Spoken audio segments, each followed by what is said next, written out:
ఎన్నాళ్లకు ఎన్నేళ్లకు cricket యుగంలో ఒక్క మొగాడు వచ్చాడు. తరతరాలుగా అధికారం, సంపద, విద్యతో పాటు క్రికెట్ వంటి క్రీడలను తమ హక్కుగా మార్చుకున్న బ్రాహ్మణీయ ఆధిపత్య కులాలకు ఏకలవ్యుడిలా సవాల్ విసిరాడు.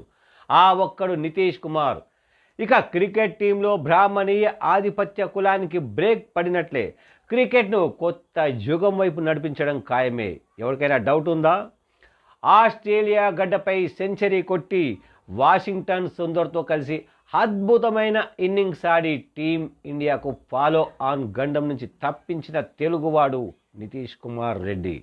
రెడ్డి కులానికి చెందినవాడు కాదు, మత్స్యకార జాతికి సంబంధించిన రెడ్డిక అనే సామాజిక వర్గానికి చెందినవాడు నితీష్ కుమార్.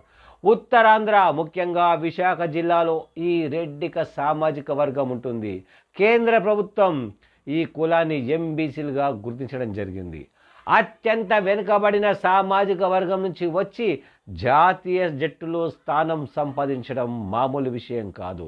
ముంబైకి చెందిన గవస్కర్, మంజ్రేకర్ అనబడే బ్రాహ్మణ క్రికెటర్లు ఎందరో మొదటి నుంచి నితీష్ ఆటను తూలనాడుతూ అతని ప్రతిభను తగ్గించేలా మాట్లాడుతుంది. ఇందుకే భవిష్యత్తులో నితీష్ కుమార్ రెడ్డిని తొక్కేసే ప్రయత్నాలు మరింతగా జరిగే అవకాశాలు కూడా ఉన్నాయి.